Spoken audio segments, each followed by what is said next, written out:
नमस्कार, मैं राजेश कुमार।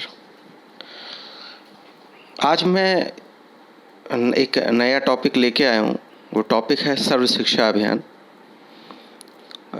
जिसको हम एसएसए शॉर्ट में बोलते हैं। ये DEd special education, BEd special education और अन्य परीक्षाओं के लिए भी बहुत महत्वपूर्ण है। आज हम इसकी चर्चा करते हैं। सबके लिए शिक्षा के लक्ष्य प्राप्ति हेतु वर्ष 1986 में राष्ट्रीय शिक्षा नीति में घोषणा की गई थी कि इसी उद्देश्य की पूर्ति हेतु कि शिक्षा के सार्वजनिकरण तथा सामाजिक न्याय को बढ़ावा देने के लिए भारतीय संसद ने 86वां संशोधन किया, जिसके तहत 6 से 14 वर्ष या आयु वर्ग के सभी बच्चों को प्रारंभिक शिक्षा मुहैया कराने के अधिकार का मौलिक अधिकार का दर्जा दिया गया। ये अधिकार दे दिया गया कि सभी जितने 6 से 14 वर्ष के जो भी बच्चे हैं, उनका ये मौलिक अधिकार है कि वो शिक्षा प्राप्त कर सकें। स्त्री पुरुष असमानता तथा सामाजिक विभेद यानी कि सोशल जो विभेद है को पाट कर प्रारंभिक शिक्षा को लोक आधारित बनाना ही इस कार्यक्रम का मिशन था या मिशन है। सर्व शिक्षा अभियान आरंभिक शिक्षा के सार्वजनिकरण की केंद्र प्रायोजित एवं महत्वाकांक्षी योजना है, जिसके तहत सभी बस्तियों को स्कूली सुविधा, 100% नामांकन, ठहराव एवं संतोषप्रद उपलब्धि सुनिश्चित कराना था। इस कार्यक्रम के अंतर्गत वर्ष 2005 तक सभी बच्चों के लिए प्रारंभिक विद्यालय, शिक्षा गारंटी केंद्र, वैकल्पिक विद्यालय, बैक टू स्कूल शिविर आदि उपलब्ध कराने का लक्ष्य रखा गया था। वर्ष 2000 से 2001 में शुरू इस अभियान के तहत यह उम्मीद शब्दबद्ध की गई कि 2007 तक पूरे देश में यह लक्ष्य हासिल हो जाएगा। लेकिन अब सरकारी पंचवर्षीय योजनाओं के मूल्यांकन रिपोर्ट में कहा जा रहा है कि वर्ष 2000 तक यह लक्ष्य हासिल हो जाएगा। लेकिन विकलांग बच्चों को इस अभियान में शामिल किए बगैर प्रारंभिक शिक्षा के सार्वजनिकरण की परिकल्पना नहीं की जा सकती। इसलिए मानव संसाधन विकास मंत्रालय ने MHRD ने विशेष आवश्यकता वालों बच्चों CWSN की शिक्षा को सर्व शिक्षा अभियान में शामिल कर विकलांग बच्चों तक प्रारंभिक शिक्षा मुहैया कराने की पहल शुरू की। तो इसमें किसने पहल शुरू की थी? MHRD ने CWSN चाइल्ड को सम्मिलित किया और सम्मिलित करके प्रारंभिक शिक्षा देने की बात की गई थी। इस कार्यक्रम के तहत विकलांग बच्चों को सामान्य स्कूली शिक्षा में शामिल करने के लिए प्रति बच्चे की दर में सालाना 1200 रुपये तक की राशि खर्च की जाने का प्रावधान है। इसी मानक के तहत विशेष आवश्यकता वाले बच्चों के लिए जिला योजना का निर्माण सुनिश्चित किया गया। साथ ही संस्थानों की भागीदारी को भी प्रोत्साहित किया गया या उसकी बात कही गई। इस श्रेणी के किसी भी बच्चे को शिक्षा प्राप्ति से मना करने की नीति अपनाने की भी बात कही गई। मतलब कोई भी बच्चे को मना नहीं कर सकता, ताकि कोई भी बच्चा शिक्षा प्रणाली से बाहर नहीं रहे।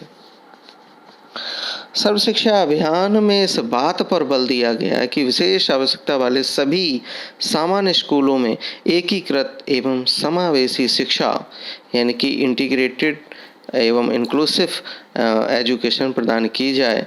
साथ ही यह विशेष आवश्यकता वाले बच्चों CWSN की शिक्षा के लिए बहुविधि दृष्टिकोण, विकल्पों एवं कार्यनीतियों का समर्थन भी किया जाए।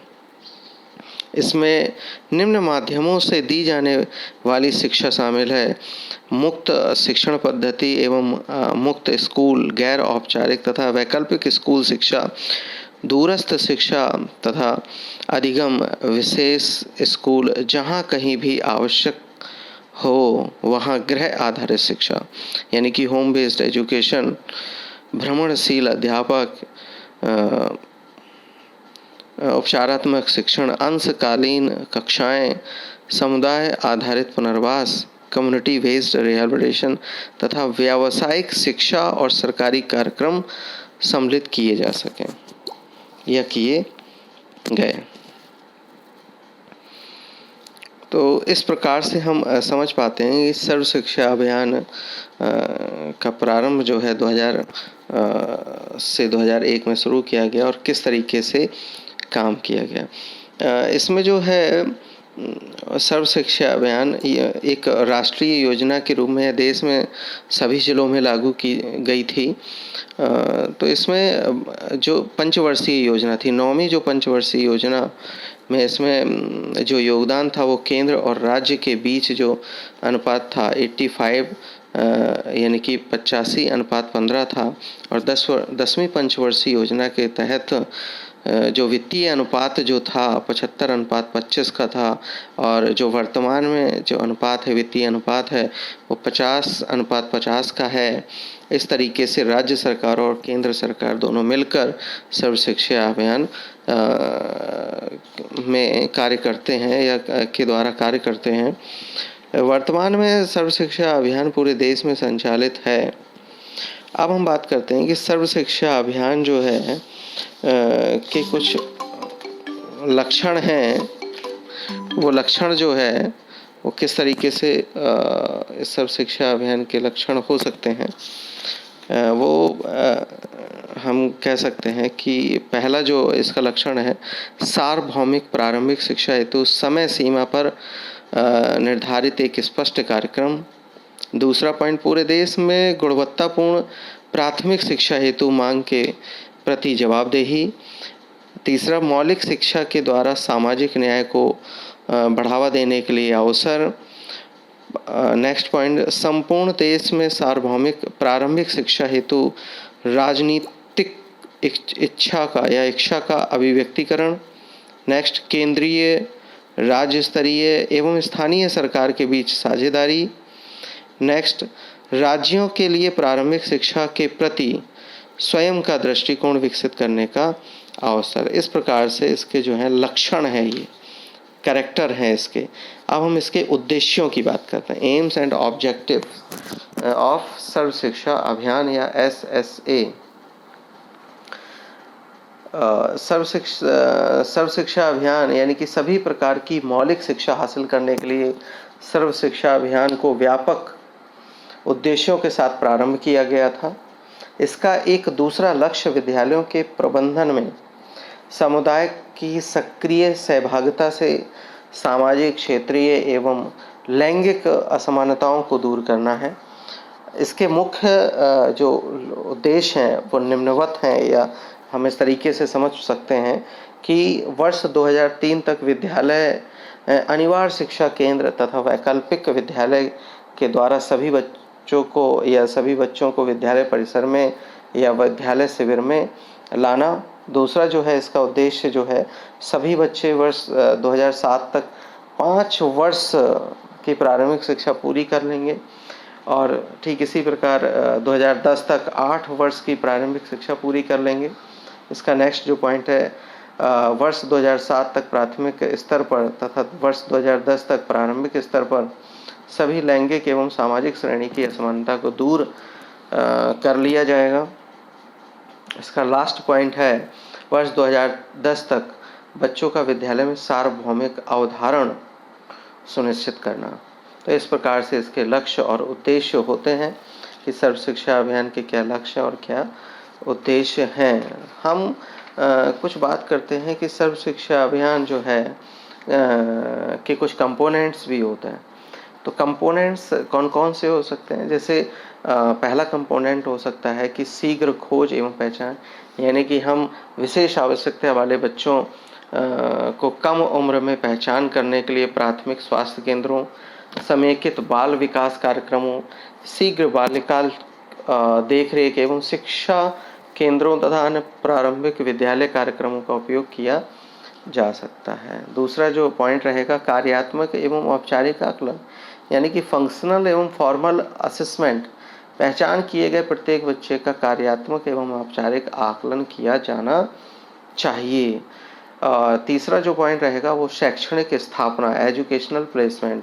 जहाँ तक संभव हो विशेष आवश्यकता वाले बच्चों को जरूरी सहयोगी सेवाओं के साथ साथ नियमित विद्यालय में व्यवस्थित भी किया जाना चाहिए। ये मुहिम आज बहुत तेज़ी से चल रही है। इंक्लूसिव एजुकेशन के तहत ये कार्यक्रम लगातार आगे बढ़ रहा है और जो इसके एम्स हैं वो भी पूरे हो रहे हैं। तो ये कंपोनेंट है। इसके बाद इसका नेक्स्ट कंपोनेंट आ सकता है कि एड्स एंड अप्लायंसेस, यानी कि यंत्र एवं उपकरण। विकलांगता के अकॉर्डिंग, दिव्यांगता के अनुसार उस बच्चे को उन सहायक उपकरणों को भी मुहैया कराया जाए जो कि राज्य सरकार और केंद्र सरकार के डिफरेंट प्रकार के जो विभाग काम कर रहे हैं, जैसे कि सामाजिक न्याय एवं अधिकारिता मंत्रालय, राज्य निःशक्त जन विकास विभाग या राष्ट्रीय संस्थानों के माध्यम से और गैर सरकारी संगठनों के माध्यम से इनको हम एड्स एंड अप्लायंसेस उपलब्ध करा सकते हैं। नेक्स्ट पॉइंट आ सकता है या नेक्स्ट कंपोनेंट हो सकता है सपोर्ट सर्विसेज या सहयोगी सेवाएं जो होती हैं, सपोर्टिव सर्विसेज जो होती हैं वो भी, जैसे भौतिक सुगमता है, समूह स्तर पर संसाधन केंद्र है, विशेष उपकरण, पठन सामग्री, विशेष शैक्षणिक तकनीकें, उपचारात्मक शिक्षण, पाठ्यक्रम अनुकूलन अथवा अनुकूलित शिक्षण रणनीतियाँ प्रदान की जानी चाहिए। अब हम बात करते हैं नेक्स्ट कंपोनेंट की, शिक्षक प्रशिक्षण। मतलब बहुत से ऐसे ट्रेनिंग सेंटर भी खोले जाने चाहिए जहाँ पर इन बच्चों को या विशेष आवश्यकता वाले बच्चों को पढ़ाने के लिए टीचर्स तैयार किए जाएं और वो इन बच्चों को अपना कोर्स कंप्लीट करके इन बच्चों को पढ़ा सकें। नेक्स्ट आती है रिसोर्स सपोर्ट, यानी कि संसाधन सहयोग। विशेष विद्यालय में कार्यरत शिक्षकों द्वारा संसाधन सहयोग प्रदान किया जाना चाहिए। जहाँ कहीं आवश्यक हो, विशेष आवश्यकता वाले बच्चों को विशेष कौशल सिखाने के लिए विशेष प्रशिक्षित संसाधित शिक्षकों की नियुक्ति की जानी चाहिए। नेक्स्ट जो आ सकता है वो हो सकता है IEP, जिसको कहते हैं इंडिविजुअलाइज्ड एजुकेशनल प्लान, यानी कि वैयक्तिक शिक्षण कार्यक्रम। इस तरीके जो विशेष बच्चे होते हैं वो उनके लिए हम IEP प्लान कर सकते हैं। अभिभावक, नेक्स्ट जो पॉइंट आ सकता है योजना बनाना एवं प्रबंधन, यानी कि प्लानिंग एंड मैनेजमेंट की बात कर सकते हैं। तो हम इस तरीके से विशेष आवश्यकता वाले बच्चों के लिए इस तरीके से दिशा निर्देश या तकनीकी एवं शैक्षणिक सहयोग प्रदान करने के लिए राष्ट्रीय स्तर पर शीर्ष संसाधन समूह का गठन किया जाना चाहिए। नेक्स्ट हो सकता है विशेष विद्यालय का सुदृढ़ीकरण। जहाँ कहीं आवश्यक हो उस क्षेत्र में कार्य करने वाले विभागों एवं एजेंसियों से मिलकर विशेष विद्यालयों को संसाधन एवं संबंधी सहयोग प्रदान करके सुदृढ़ किया जाना चाहिए। इसमें रिसर्च वर्क भी होना चाहिए। तो रिसर्च वर्क जो है, शोध कार्य भी एक कंपोनेंट के रूप में काम कर सकता है। नई नई चीज़ों में खोज की जा सके और नए नए एड्स एंड अप्लायंसेस और नए नए तकनीकी का उपयोग इनको एजुकेट करने के लिए, पढ़ाने के लिए किया जा सके। लास्ट पॉइंट जो बचता है वो बचता है जांच एवं मूल्यांकन। इस कार्यक्रम के सुधार के लिए समय समय पर जांच एवं मूल्यांकन किया जाना चाहिए। इसके लिए प्रत्येक स्तर पर जांच करके नियमित अंतराल पर मूल्यांकन के लिए उपयुक्त जांच प्रणाली पर विचार किया जा सकता है। तो इस तरीके से हम समझ पाते हैं कि सर्व शिक्षा अभियान कब प्रारंभ हुआ, इसका वित्तीय जो लेखा जोखा है या वित्तीय जो आरेख है वो किस तरीके से प्रोवाइड कराता है, राष्ट्रीय स्तर पर, राज्य स्तर पर किस तरीके से किसकी सहभागिता कितनी है ये जान पाते हैं। इसके बाद इसके जो लक्षण हैं वो जान पाते हैं। इसके बाद हम देखते हैं कि इसके एम्स एंड ऑब्जेक्टिव्स क्या होते हैं, और लास्ट में और अंत में हम कंपोनेंट की बात कर पाते हैं या समझ पाते हैं। तो इस तरीके से हम समझ पाए कि सर्व शिक्षा अभियान किस तरीके से कार्य करता है। सर्व शिक्षा अभियान में मतलब बहुत ही ये इम्पॉर्टेंट चीज़ है इसको समझ पाना कि सर्व शिक्षा अभियान किस तरीके से कार्य करता है। धन्यवाद।